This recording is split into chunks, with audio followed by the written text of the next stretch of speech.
As you can see, the timing cover is on.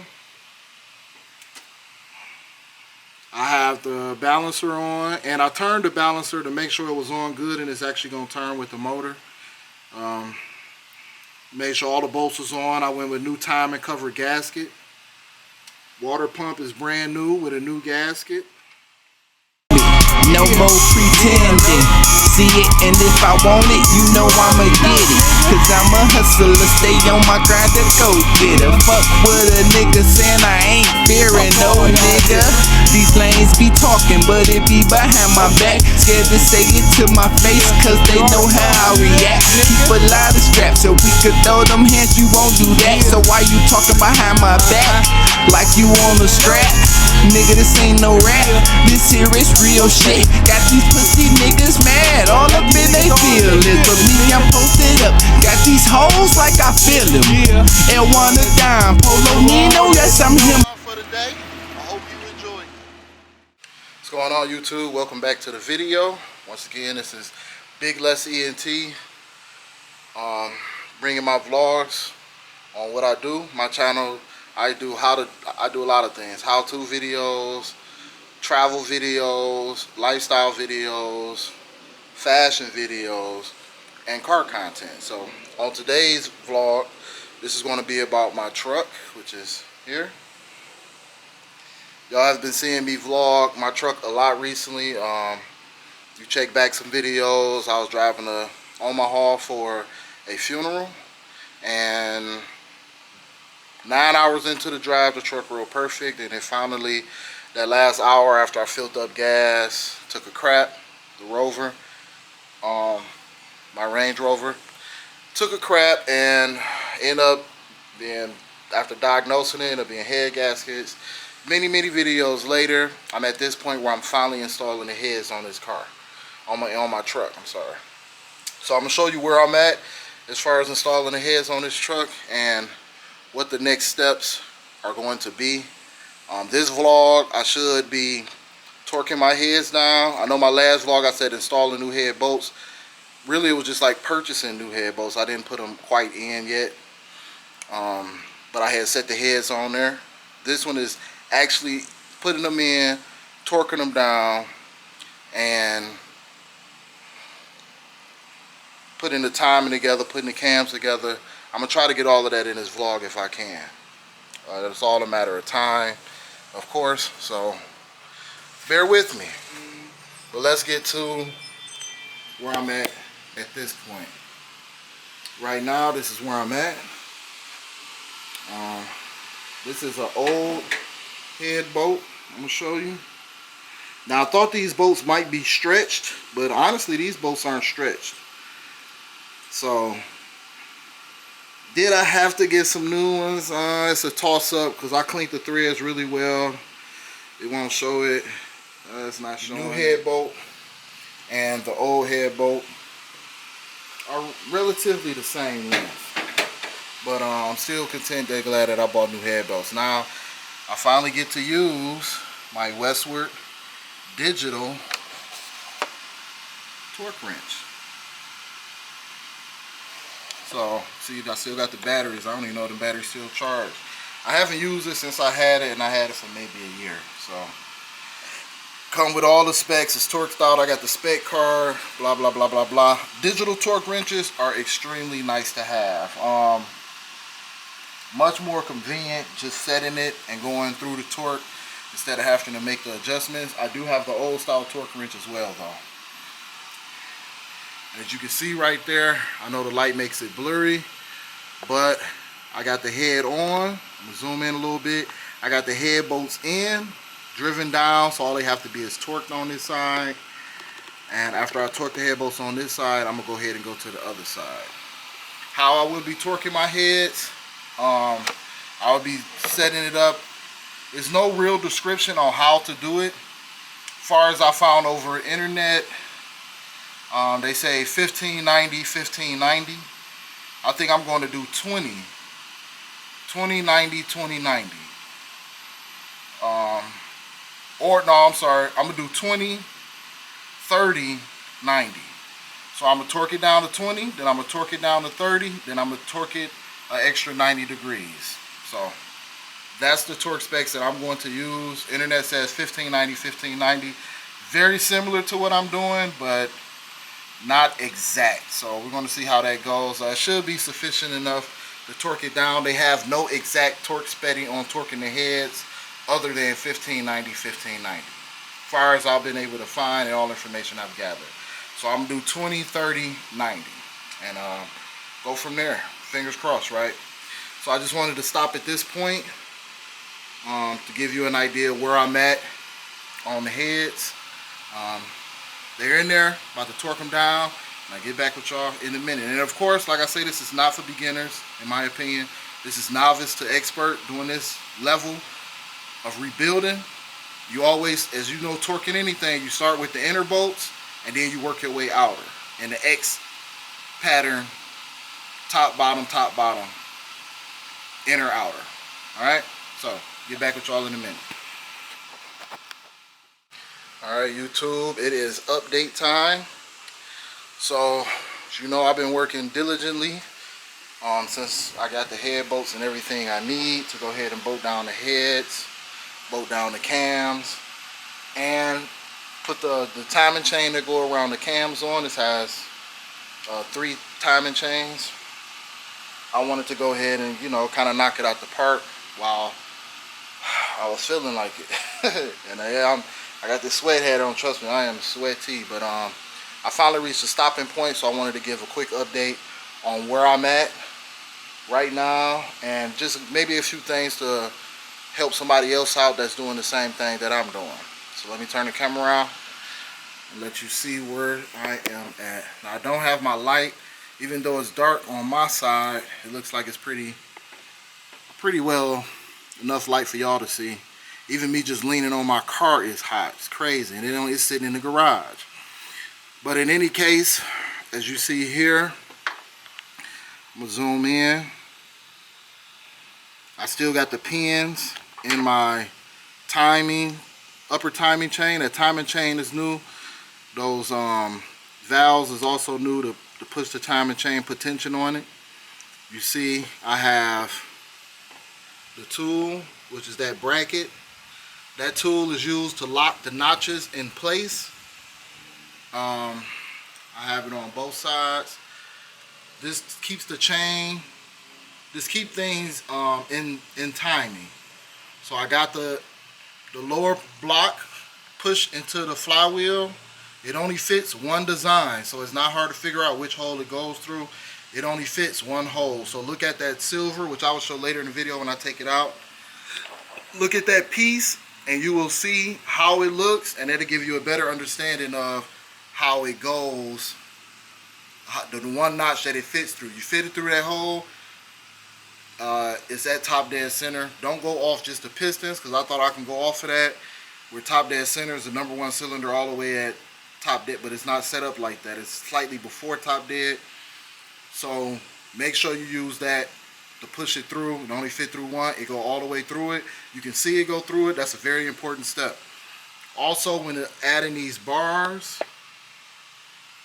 make sure you're using the bigger, have the bigger cut mark in those cams, because I didn't realize it is a big one and it's a small one. So if you just got one of them out of timing, you're gonna have problems. So that's a very important step. You can also tell sometimes too, because this will bolt all the way flush down. So make sure that the wider marks or the wider cutouts on the cams are facing upwards. It's a wide one and it's a narrow one. Use the wider ones. Alright. I torqued these bolts down that hold the cam in place. I torqued those down to 90 inch-pounds. The head bolts are all bolted on. All of that stuff is torqued down. I have to do this side, but I got the cam loops all on. Everything is nice and flush and set up. Once I get the bigger chain on, both of these and down there and the guides, I'm gonna go ahead and release all the pins to keep everything tension on it. And I'm actually at a stopping point because of this. This actually happened when I was taking it apart. You see that? I can't put that back on there. I pretty much had to put like lock vice grips on this just to get this mug out. It was really tight in there. That's why I recommend blowing all these bolt holes out and the head bolt holes out before you put these bolts in. As you can see, that was severely damaged. So I'm gonna go to my hardware store and try to buy another one like this or very close to it. I will make sure it's a hardened bolt, because that is. And that's pretty much where I'm at. I'm gonna show y'all one more thing. As you can see, once I get this done, I put the timing chain on and the guides, pull all the pins out, then I'm gonna hand turn the motor over.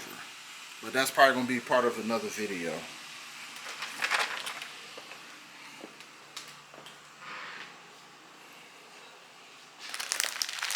This all the timing components,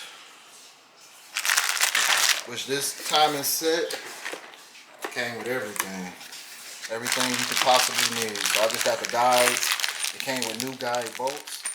Sorry about that. Like I was saying, the timing chain set comes with everything that you need for the timing. All the guides. Came with new bolts for the guides. Came with the 2 new timing chains, plus the ones I already have on there. And it came with this, and this is all set up to just pull these pins out so it can lock the tension in place.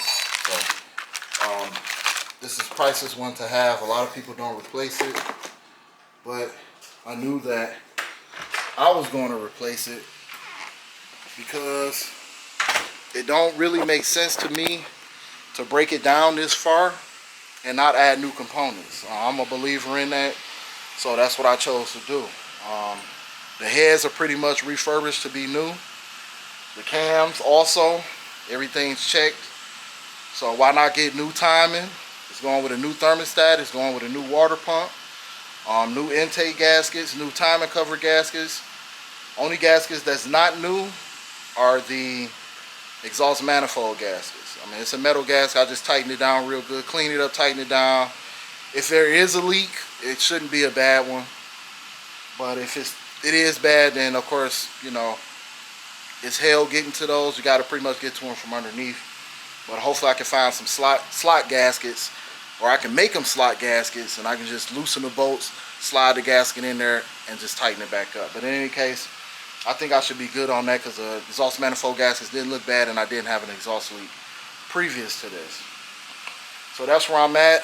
I just got to make the run to go get that bolt. I'm going to tighten down the other side. From there, I can add the rest of the timing components. And that's going to conclude this day and this vlog. If I make it around to that, because I am burning up hot. You see all the sweat everywhere, but I'm at least got to get all of my torque stuff out the way. Worst case, tomorrow, I'll probably go ahead and pick up, record, and finish it off with the timing, the exhaust bolts underneath, put the crank sensor back underneath, spin it over. I always believe in spinning it over and making sure everything lined back up after you spin it over. And from there, it's off and running. Intake, timing cover, the whole shebang. So tomorrow, I plan on getting a lot more done. So stay tuned to the end of this video. Thanks again for watching. In a minute. Alright, YouTube, another day. Been kind of slacking off, but I jumped back on it during midday. It's just, you know, it's hard when it's so hot outside to stay motivated, shall I say. But I wanted to show a critical part in reassembling this timing on the Range Rover 4.4 liter. I'm about to show you in a second. Of course, like I said before, I bought the timing kit. Very much came in handy. I highly recommend it. I mean, it's $60. Can it be done without it? Yes, if you make something or you want to spend more time trying to make sure that everything is aligned, you got to think 4 camshafts. 4 camshafts have to be aligned, and the flywheel or the crank has to be aligned. There aren't any little alignment marks, no dabs, no notches, no none of that shit. On the cams, it is flat spots. On both cams, they both have to be perfectly flat. Perfectly. In the same position. All 4 of them have to be in the exact same perfect position. And the crank has to be in the same position. So the kit makes it so much more easier than having to. The kit makes it a lot easier than having to sit there and figure it out on your own. So I highly suggest, if you're attacking a head job or a timing job, buy the kit, especially if you have a Range Rover. This is my first time doing in-depth on this Range Rover, taking one apart from the heads on up and replacing it. I went ahead and replaced my whole timing set. In my opinion, even though my chain and all them other components looked good, it only was $70. $75 with tax. Why not? Why wouldn't I want to spend this extra $75 and just have all new timing components? And I mean, the timing set that I bought came with all new everything. The guides, the valves, the chains, all of them, everything you need to do a complete timing on it. Come on, why not replace it, right? That's my opinion. And this is my motor, so it's not a customer's motor. Some customers, I can understand, if you're a garage, they may say, hey, you know, if the other stuff's still good, I don't have the extra $70, so I can't do it. But this was mine, so I went on ahead and did it. But I want to show you this critical part. It took me a second, maybe about 5 to 10 minutes to figure out the problem I was having with cutting out all the slack in the chain. So I'm going to turn it around, because this is a very critical part when you're doing your timing on these 4.4 liter Range Rover, Jaguar motors. So let me show you right now. I'm going to turn on my lights so you can see a little bit better. Alright. As you can see, I have the timing set all the way complete on here. Came with all new of these components. Let me get my flashlight to help see a little bit better. See, it came with that the new upper chain, the new lower chain. Make sure this stud, let me zoom in.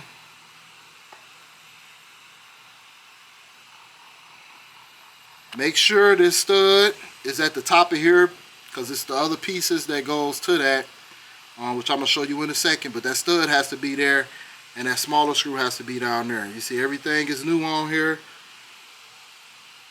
So, in my opinion, that is the way to go. But what I wanted to show was a critical part in making sure all of the slack was out of the chain on these parts. Should be tight. This part, tight, tight. No slack. This guy and this guy, no slack whatsoever. Has to be zero slack. If you don't have zero slack on there and you try to start this motor, you're going to have a problem. Zero slack has to be on here.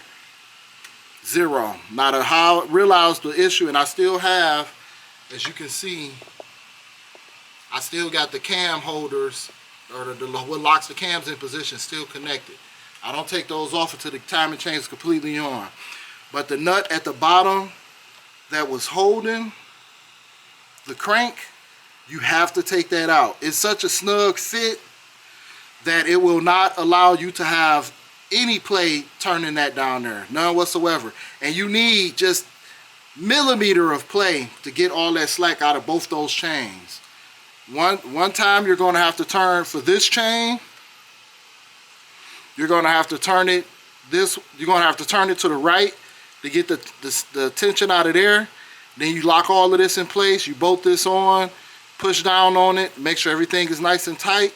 Then when you go to this chain, you're going to have to do just about the same thing, going the opposite way to get all of this slack out. If you don't do that, you will not have all the slack out of the chain. And it's still going to be aligned because you're only moving it, like I said, little millimeters. Just a little bit at a time is what you're moving it. And when it's all set in place, you can check it underneath again, and the crank should still be in the same position. Now from this point, all I got to do is move the tool out of the way, which, like I said, is this thing. All I got to do is move that out of the way on both sides and spin the motor over, and it all should be aligned back in place. So that's another important part that I wanted to mention in my video. I'm doing the timing on this. I know it looks extremely dark. Let me try to get it a little bit more light so you can see it a little bit better. you can see, the timing is completely tight, completely set up. Everything torqued down. Those get torqued down to 9 inch-pounds, I think. I'm not sure. Well, I wrote it down. Don't quote me on that. Figure out what you want to torque everything down to. The main thing need to be torqued 100% is the heads and the caps for the camshafts. But as you can see, I got all the camshafts on. I got all new timing components on. I'm going to pour my cam lube all over everything again until the whole bottle is going all over the chain and everything, just so nothing will have a completely dry start. Of course, I'm going to add fresh new oil to this, do an oil change on it, which as you can see, it's easy to replace that filter right there now. I drain the oil out myself and put new oil on it before it's time to start it up. But this is where I'm at on the build. Now from here, I turn it over, it all aligns back up. After that, I can put the timing cover on, the crank pulley on, and the intake gaskets on. So I may accomplish all of that today, if not tomorrow. Then I won't have much left but plugging in a whole bunch of stuff and going from there. So I just wanted to get to this part, which is doing the timing on this segment of the video, and I will get back with y'all in a minute. Alright YouTube, this is the end of this vlog. Thanks for watching again. Make sure you give the video a thumbs up. Comment if you have any questions. I will answer them. This is the end of this video. This video is pretty much with me doing the timing. I got all the timing on, the cover on. Last thing I got to do is put the valve covers on. And I'm going to call it one for the timing sequence of my top end rebuild. I'll let you check it out. Alright, sorry about that. Welcome back. My battery died. In any case, I showed you the key points of the timing earlier. Hope that information was helpful to you. I also highly suggest the timing tool. Go back a few videos and I show the timing tools that I use. I rotated the motor over like 4 or 5 times to make sure everything was adjusted, still no slack, and everything was aligned. I'm all good there. I went on ahead and put the timing cover on, the water pump on, and also, which I went with a new water pump, and also the harmonic balancer pulleys on. So the last thing I'm going to do for the day is the valve covers. I'm just going to show it without the valve covers on. But the last thing I'm going to do is slap the valve covers on to cover the top half of the motor or whatever. And that's it. Tomorrow I'll work on something else, but this ends the segment of the timing, as I once said. Make sure to give the video a thumbs up. And here we are. As you can see, the timing cover is on.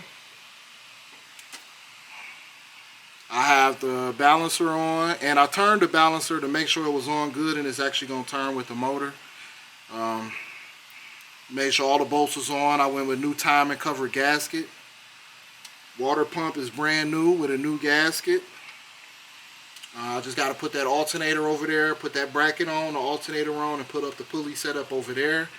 Then I have to put up the thermostat housing up here. I'm going to do all of that and the intake at a later time. But as you can see, all of this has been completed, all adjusted. I added the extra lube to the top end, so I'm gonna go ahead and just put the valve covers on.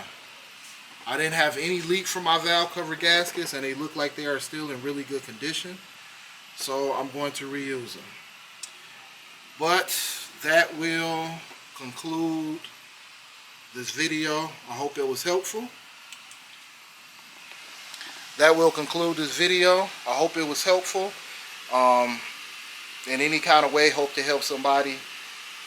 My journey in replacing the whole top end with refurbished parts. Well, my heads was resurfaced and all that, but new timing chain, new water pump, new thermos, all this stuff is new. We're going to see the outcome real soon. In a minute.